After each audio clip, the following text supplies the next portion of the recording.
How y'all doing? Good. Great. Just your review of the film from last week.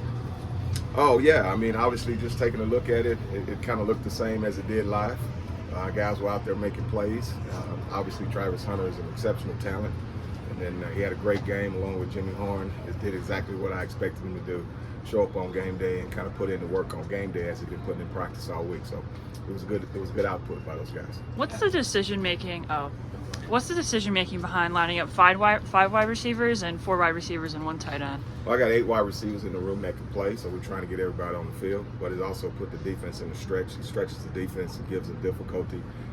There's not enough guys out there to defend all 5 guys, so we just want a game plan and just kind of get more opportunities for our guys to make plays in space, just creating space. What's it been like to coach Jimmy Horn, on the field and off the field? It's been a pleasure. I mean, Jimmy comes to work every day with the mindset of a pro. That's the only thing he knows. He gives us his best effort on every day. And so it's been joyful to coach him on the field, but off the field, he's a great kid. He's very joyful. Pleasure to be around. You come to work every day. Sometimes you don't like who you work with. You just got to tolerate him, but he's a pleasure to work with. So it's been great. When you see players like Travis Hunter making those amazing catches, do you still have the details that you want to work on when it comes to that too as well? No, I want to keep him healthy and just get him to the next game. I think the things that he does is obviously it ain't me, it ain't coaching. I mean, it's a God-given gift, it's a talent, and so he goes out there and he gives us his best gift and best talent every week. And so you just want to keep him healthy and keep him in the game. So I wanted to talk about, going into Nebraska. Obviously, last season the Buffs had a losing record on the road, 4-2. You're playing, away from Folsom Field. Nebraska game last year, I was there. Insane energy on the field for the Buffs, especially student section. Obviously, Memorial Stadium and their fans are going to be loud. They're going to be booing. They're going to be, bringing all that energy for their team. How did Buffs overcome that away disadvantage?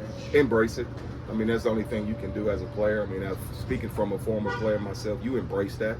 You go into that situation anticipating the crowd noise, anticipate the heckling, and obviously, if it, the thing that I'm preaching to my guys when I play the game, it's an opportunity for me to get 100,000 new fans. So I'm gonna embrace it. Thank you. Kind of building off that, it seems like you guys have embraced this Nebraska rivalry. Yeah, absolutely. I mean, it's a rivalry. It's something that we've all come in here and we've kind of inherited it coming into this program. It's just a way of life around here, so we're looking forward to it. What have you seen from LaJohntay and his work ethic and his product on the field? Again, LaJohntay, from my first arrival, when I first got here in January, he showed nothing but a pro mindset. I mean, that's just LaJohntay. He approaches everything as a professional, the same as the rest of those guys in the room. There's obviously the days are counting down for them to be a part of this program. So every day he approaches as a professional, and so that's been a joy to watch, been a joy to coach. He's someone that obviously comes to work, can play all 4 positions, and is very dedicated to what he needs to do in order to be successful for us. Coach, every morning in the team meetings, you make your way not just down the receiver row, but the running backs, anybody you can touch and hug. Why is that important to you as a coach to have that personal contact? It's not about football. It's just about a personal approach, just getting to know all the guys in the room, letting the guys in the room get to know me. Because like I said, I try to touch everyone because I don't coach everybody, but I am a coach on the staff. So it's just to kind of break the ice, just kind of let them know this is not about football. It's about life and getting them comfortable to start the day in that type of environment. What's been the most impressive thing you've seen from Draylen Miller since his arrival here? The fact that he's playing as a true freshman. I think that's the most impressive thing. I mean, there's not a lot of freshmen playing across the country, and his attitude and work ethic and his success at where he's been in high school, he came in as a winner, and he's, obviously that's starting to ooze out here in our meeting room, and the things that he's capable of doing on the field, his talent is getting him some playing time. So just the fact that he's actually playing as a freshman has been the most impressive thing to me. What have you seen from Nebraska's defense? They're big.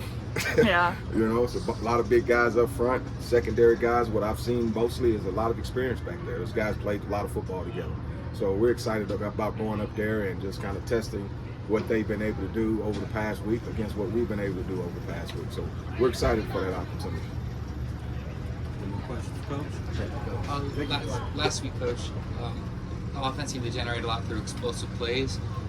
Do you figure that Nebraska could try to slow the game down, and how are you all preparing to adjust. Yeah, to I'm that sure they got a tempo? game plan to try to slow that down. But our game plan won't change. Explosive plays is part of what we do offensively. It's part of what we want to do to a defense. So I'm sure they got a plan, but we're going to stick to our plan as well. Thank you, Coach. Thanks, guys.